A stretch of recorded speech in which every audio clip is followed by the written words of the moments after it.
بل ډاکټر صاحبانو مولټي سیسټیک کډنی ډیزیز د نن موږ تاسې د خیره د دې سیسټیک کډنی ډیزیز ختمه ده نور صحیح سو دغه اخري درس دی. پولیسیسټیک ګوري یو ډاکټر صاحبانو مولټي سیسټیک ډسپلازیا وه صحیح سو هغه له دې سره فرق لري او دا بیا چې دی ډاکټر صاحبانو پولیسیسټیک کډنی ډیزیز یا پی کې ډی ډېر ځایونو کې د ابریویشن کارول کیږي ډاکټر صاحبانو صحیح سو. یوزولي که تاسو فکر کړی دغه چا چې پاکستان کې درس ویلی دی هغه اکثره وخت د ابریویشن سره ډېر دغه وي د چا په اصطلاح بلد وي او دلته چې ویلی وي نه یې بلد خصوصا هغه دغه چې زموږ په وخت کې افغانان چې به راتلل پاکستان کې چې به مثلا دغه کول هاوس جاب ډېرو مشکلاتو باندې بخته وو.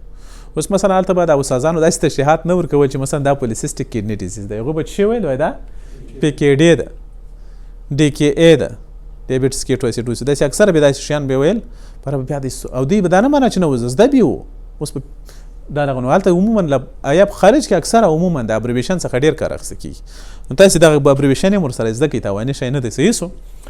نو پی کې ډي یا پولیسیسټیک کډنی ډیزیز ډاکټر صاحبانو یوه داسې ناروغي ده چې دا هم په ماشومانو کې لیدل کېږي او هم په کاهلانو کې. په دې کې شک نشته چې دواړه کانجنیټل ناروغي دي هم د کاهلانو ډول او هم د ماشومانو ډول ډاکټر صاحبانو صحیح سو. خو داسې چې په کاهلانو کې ولیدل سوه یعنې تر ډېره وخته پورې اسیمپټمیټیک وي دا بالاخره په کاهلانو کې اوج ته ورسیږي کرونیک رینل فیلر ورکي دې ته موږ څه شي وایو ډاکټر صاحبانو اډلټ پی کې ډی او هغه چې په ماشومانو کې راڅرګندېږي دې ته څه شی وایو انفانټایل پی کې ډی. دا کوم نور هر څه در صحیح سو ډاکټر صاحبانو غاټ پښتورګي مه یېروئ کمال شی هیر سو پولیسیسټیک کډنی ډیزیز کې غټ پښتورګی مه یېروئ غټ پښتورګی کوم په چا کې ولیدو اکثره شک په څه شي وکړئ پی کې ډي وکړئ خلاص. دا پولیسیسټیک کډنی ډیزیز ډاکټر صاحبانو خطرناک وي او دا ژوند تهدیدونکي وي او دا اکثره وخت بایلیټرل وي متاسفانه. دا ناروغي هم د ماشومانو هم د کاهلانو ژوند البته تهدیدوي خو فرق یې دومره وي چې په کاهلانو کې ډاکټر صاحبانو په اوټوسومل ډومیننټ شکل سره خطرناک واقعیت هم ډېر دي که نه او په ماشومانو کې په اوټوسومل ریسیسیو توګه سره واقعیت یې لږ دي خطرناکه ده خو واقعیت یې بیا لږ دي خوشبختانه. په هر صورت ګوري دغه دواړه پښتورګي د په الټراساونډ کې درته معلومیږي چې ټول نسي نیولی دغه بغل ته ګوره بېچاره تر دغه غټ دي دا پښتورګي د نرس ته که چیرې ولاړ دی 2 دانې مخته پراته دي. نو اول به ډاکټر صاحبانو موږ تاسې په اډلټ پولیسیسټیک کډنی ډیزیز باندې بحث وکړو صحیح ده.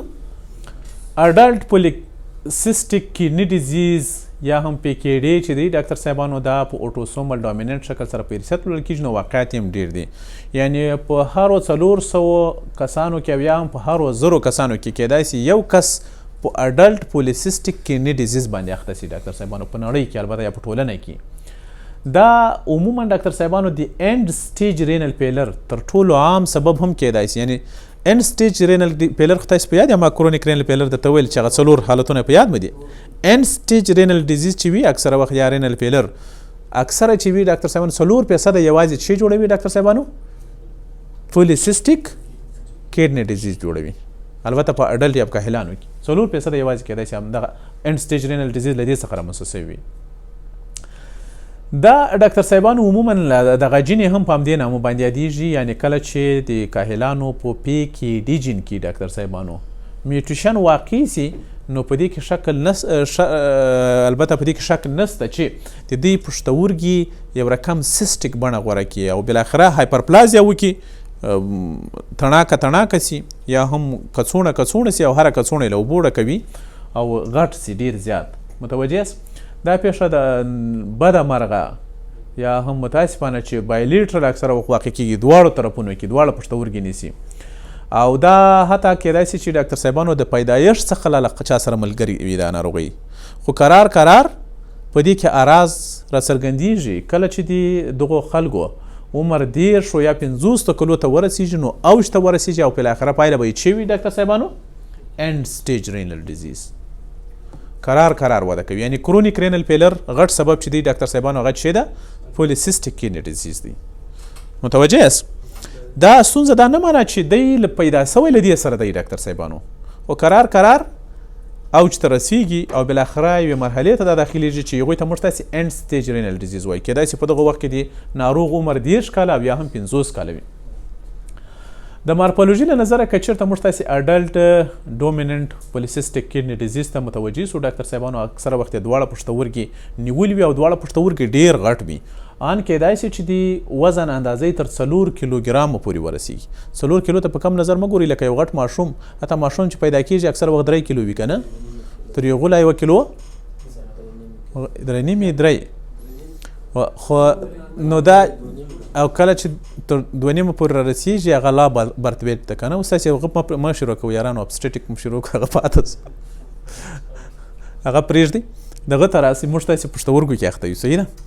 خو تقریبا لکه یو غټ ماشوم چې په هغه کې پروت وي، په نس کې پروت وي، یو غټ ماس غوندې لیدل کېږي ډاکټر صاحبانو. حتی چې موږ تاسې لاس ورباندې وو دا لاس باندې هم شپېل کولی شو. دا دواړه بغلونه یې حتی داسې د باندې ایستلي وي د دغو کسانو، صحیح سو. او ایکسټرنل سلفیج چې موږ تاسې ورته وګورو ډاکټر صاحبانو هغه به څه رقم وي؟ لوبیلیټډ وي، داسې لوب شکل یې غوره کړی وي. کټ سرفیس ته چې موږ تاسې ورته وګورو ډاکټر صاحبانو رینل پارنکایما چې وګورو ډاکټر صاحبانو اکثره به پر چش باندې تبدیل شوي وي، په سیسټونو باندې. د هر سیسټ اندازه کیدای شي 4 تر 15 سانتي متره پورې ورسیږي. دونه سیسټونه وي، غټ سیسټونه وي، صحیح سو. او هر سیسټ چې بیا موږ پرې کړو د هغو په مابین کې مایع وي او دغه مایع چې وي اکثره وخت کلیر وي او یا هم کیدای شي چې سټرا یلو کلر وي ډاکټر صاحبانو. یو قسم نسواري غوندې مواد کیدای شي بعضې وخت موږ تاسې پکې وګورو. د هیستالوژي له نظره یا د مایکروسکوپ له نظره هر سیسټ چې موږ تاسې وګورو ډاکټر صاحبانو په دې کې شک نه پیدا کیږي چې منشا به له چیش څخه وي، له نیپرون څخه وي. د نیپرون له هرې برخې څخه منشا اخیستلی شي، حتی کیدای شي چې د ګلومیرولر ټفټ څخه یې له منشا اخیستې وي. دا موږ په چیش معلوموو ډاکټر صاحبانو؟ دا سیسټ چې چیرته سیسټ ده د سیسټ اپیتیلیل ټیشو څخه یې معلومولی شو چې دا اوس مثلا کوم حجرات دي که نه، داسې داخل د خوا څخه یې دا پوښلی دی. یا په بل عبارت باندې ډاکټر صاحبانو موږ تاسې پوهیږو چې کومه برخه ډاکټر صاحبانو د ټیبیول جوړه ده او کومه برخه یې پړسېدلې ده. نو اکثره وخت کیدای شي چې نیپرون ځینې برخه نورې حتی ونه لیدلی شي. اوس کیدای شي چې تنها کلیکټینګ ټیبیول برخه کې وي، دغه برخه غټ سیسټ ورڅخه جوړ شوی وي. متوجه یاست؟ د هر نیپرون یا د اکثره نیپرونونو خو د داخل د خوا څخه بیا معمولا دي کیوبایډل یا کولمنر حجراتو په واسطه باندې چې موږ پوهیږو چې دا خپله کوم ټیبیولر اپیتیلیم ده نه، د دې په واسطه باندې پوښل شوي وي ډاکټر صاحبانو. کیدای شي چې د ګلومیرولر ټف پراکزیمل کانولوټ ټیبیول د هرې برخې څخه منشا اخیستلی شي. خو اکثره وخت په دې کې ډاکټر صاحبانو چې کولمنر حجرات لیدل کېږي، نو کولمنر حجرات موږ تاسې پوهیږو په کوم ځای کې دي؟ کلیکټینګ ټیبیول کې دي ډاکټر صاحبانو، او یا هم په ډیسټل کانولوټ ټیبیول برخه کې دي. په دغو کې هم تاسې ته معلومیږي ډاکټر صاحبانو، صحیح سو. د باندې لخوا چې موږ تاسې ورته وګورو هم د ډاکټر صاحبانو ګورې لیدلی سو، حتی د کپسول بې لرې کولو چې هر پښتورګی یې غټ ده او غټ سیسټونه پکې لیدل کېږي، لکه دا اډلټ پولیسیسټک کډني ډیزیز. دلته زه تاسې ته فقط یو کوچنی دغه در کوم ډاکټر صاحبانو نقل چې وروسته ورباندې راځي، خو په انفانټایل کې بیا داسې نه وي. یعنې چاته سوال پیدا کېږي چې اډلټ او انفانټایل بیا څه معنا لري؟ هغه نه یوازې دا چې په ماشومانو کې لیدل کېږي انفانټایل پولیسیسټک کډني ډیزیز، بلکې هغه وخت کې چې پښتورګي وګورو صحیح د غټ سوی وي، خو چې موږ تاسې د باندې لخوا ورته ګورو پښتورګی بالکل شوی معلومیږي، سموت د کوچنیانو داسې تڼاکه نه معلومیږي لکه اډلټ ټایپ شوی معلومیږي. خو کله چې پرې کړو ډاکټر صاحبانو بیا یو قسم فیزیوپارم قلاوي پکې لیدلی سو، کوچني سیسټونه. اما د باندې لخوا ګوري بالکل پښتورګی غټ معلومیږي، اما څه رقم معلومیږي؟ شوی. خو دلته د باندې لخوا بیا شوی نه معلومیږي، ګوري تڼاکه معلومیږي، ویني تر کپسول لاندې. نه داسې دی لکه ملټي سیسټیک دغه رینل ډسپلازیا چې بیخي لکه د انګور رشته، خو بلکې هر سیسټ له لرې پکې معلومیږي. بیا هم دغسې دی که تر ټولو ښه غوره تشخیصیه میتود په دغه وخت کې له موږ سره څه شی ده؟ الټراساونډ. په الټراساونډ کې ډېر واضح لیده کېږي، هم د ماشومانو او هم د کوچنیانو. کلینیکل فیچر د اډلټ پولیسیسټک کډني ډیزیز چې دی ډاکټر صاحبانو، دا البته ما درته ویل چې تر ډېره وخته پورې ناروغان سره کم وي، اسیمپټومیټیک وي، په هغو نه وروسته قرار د کرونیک رینل فیلر اعراض په دغو کسانو کې را څرګندېږي. کیدای شي چې په دغه وخت کې د دغو ماشومانو ورته وایي که غټان ورته وایاست، د دغو غټانو تعداد بخښښ دی عمر کیدای شي چې له 10 کلو څخه تر 50 کلو پر شاوخوا کې وي چې کله اراز ورکوي ډاکټر صاحبانو. تر ټولو لومړی اراز چې دغه کسان یې ورکوي هغه سخت دروند درد وي د بغل، کیدای شي چې په دواړو طرفونو کې وایي سخت درد مې احساس کو. له هغو نه وروسته دغه ناروغ وایي زه هیمچوریا لرم. هیمچوریا څه معنا؟ په ادرار کې ده فرش وینې سټون. کیدای شي وایي په ادرار کې بعضې وخت دا وایي په ادرار کې مې یو رقم ګاټه وینه راځي، کلاټډ وینه په ادرار کې راځي دې کسانو. صحیح سو. رینل کولیک دا معنا چې په بغلونو کې یو قسم پیچلی درد وي چې په هېڅ شی نه ارامېږي ډاکټر صاحبانو. دا کسان همدارنګه د هایپرټینشن او یورینري ټرک انفیکشن څخه هم څه کوي؟ شکایت کوي. او په دې کې شک نشته چې پولیسیسټیک کډني ډیزیز د کرونیک رینل فیلر تر ټولو غټ سبب جوړولی شي. نو اوس به دې ته ضرورت نه پیدا کېږي چې زه اوس درته وایم چې نو کرونیک رینل فیلر څه معنا لري. صحیح سو. اراز به پر څه ډول سره وي ډاکټر صاحبانو؟ کرونیک رینل فیلر په ډول سره به وي د دغو شیانو پر بالا. صحیح سو. دا خو هغه مارفالوجي و چې ما تاسو ته وویله. او بل ډول پولیسیسټیک کډني ډیزیز و ډاکټر صاحبانو چې هغه په ماشومانو کې لیدل کېده. یو خو اډلټ پولیسیسټیک کډني ډیزیز و، یو انفانټایل پولیسیسټیک کډني ډیزیز و. انفانټایل هغه ته وایي چې ماشومانو کې لیدل کېږي او دا د نیکه مرغه ډاکټر صاحبانو په اوټوسومل ریسیسیو توګه سره په حیثیت وړل کېږي، یعنې واقعیت یې کم دي. داسې چې کیدای شي چې دغه انفانټایل ډول په 100,000 ماشومانو کې کیدای شي یو دانه یې په انفانټایل پولیسیسټیک کډني ډیزیز باندې اختوي کې واقع شوي وي. صحیح سو.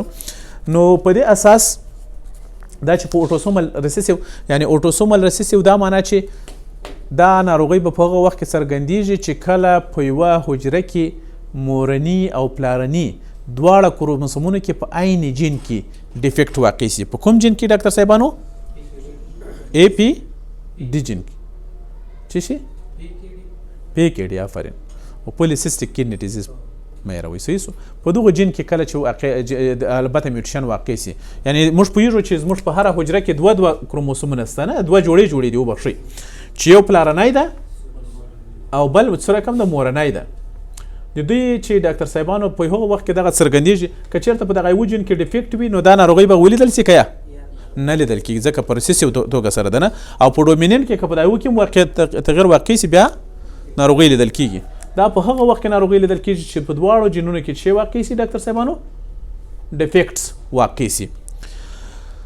دغه جین ډاکټر صاحبانو چې پیدایشي اوټوسومل ریسیسیو تغیرات پکې راڅرګندېږي تقریبا 6 کروموسوم پر پی بازو باندې ډاکټر صاحبانو په 21 موقعیت کې وجود لري.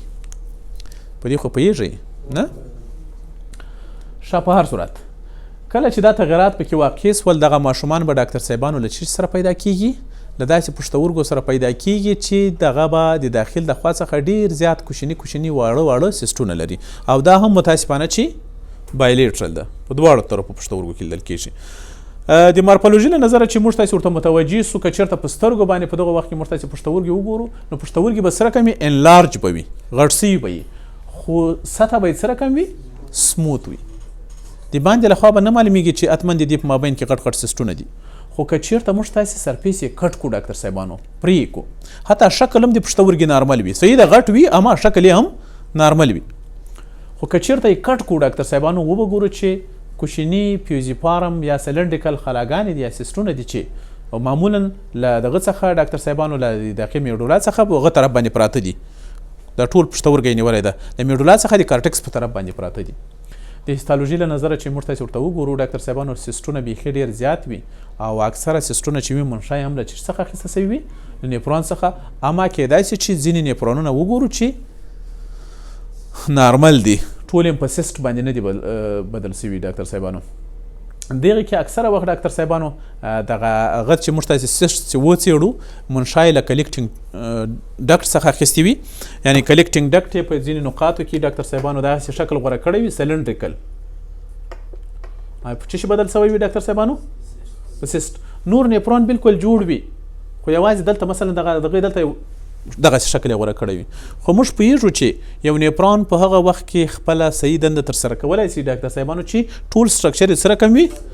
نارمل وي، ځکه چې دغه برخه سلنډریکل پراخه سوه لکه تڼاکه غوندې سوه، خو په دې خوا ټیبیول باندې هم فشار اچوي، په دې خوا باندې هم اچوي، هغه دواړه بیا دنده ترسره کولی شي نیس ترسره کولی، نو طبعا به هیڅ پښتورګي هیڅ برخه بیا وروسته قرار دنده نشي ترسره کولی.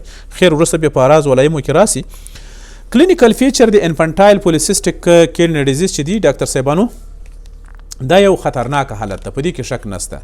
دغه ماشومان چې دی تر ډیره وخته پورې ژوندي نه پاتې کیږي. یو خو داسې ده چې دغه ناروغۍ بایلیټرلي په دواړو پښتورګو کې واقع کیږي او دا دواړه پښتورګي ډیر زیات غټ سوي وي، حتی تر دې اندازې غټ سوي وي چې دغه ماشومان د ډیلیوري په وخت کې لا ستونزه لري. کله چې دا ماشوم زیږیږي د ماشوم نس سره کم وي ډاکټر صاحبانو غټ وي.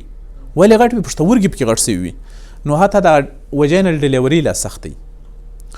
اکثره وخت کېدای شي چې دا ډیلیوري هم په چش سره وسي، په سی سکشن سیزرین سکشن باندې کېدای شي وسي. دا ځکه چې دغه په دغه وجینل کانال کې نشي تېرېدلی، حتی د ډیامیټر ډېر غټ وي په هغه وخت کې لا ځکه دغه پیدایشي ده، حتی د مور په نس کې لا دغه ستونزه شروع شوې دی که نه. او دغه ماشومان چې پیدا سي له پیدایښت سره سم دی د رینل فیلر اعراض لري ډاکټر صاحبانو. د رینل فیلر اعراض سره که مثلا خاسف رنګي وي ډاکټر صاحبانو، اوډیمای پیدا کړي وي دغه کسانو، او انیوریا لري او یا هم اولیګو یوریا لري ډاکټر صاحبانو دا کسان، نو حتی له یغونه وروسته د هارت فیلر او د مثلا د کنجشن او دغه اعراض ټول په دغه کسانو کې لیدل کیږي. متوجه یاست؟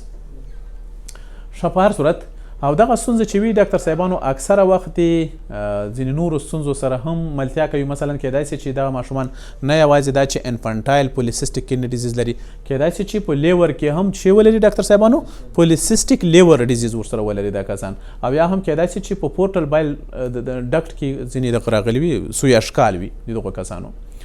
دغه ماشومان اکثره وخت ډاکټر صاحبانو موږ تاسې د ژوند په اولو مرحلو کې د لاسه ورکوو، خو ځینې چې ژوندي پاته کیږي هغوی د ډیرو زیاتو اختلاطاتو او د ډیرو زیاتو مشکلاتو سره ژوند کوي ډاکټر صاحبانو، ځکه چې دغه ستونزه وار په وار پسې تر بدتره کیږي ډاکټر صاحبانو.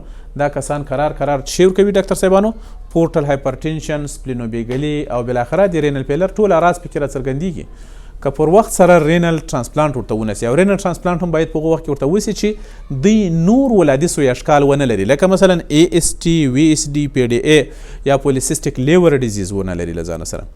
ما تاسو ته ویلي و چې پولیسیسټک لیور ډیزیز اکثره وخت له انفانټایل پولیسیسټک کیډنی ډیزیز سره یو ځای واقع کیږي.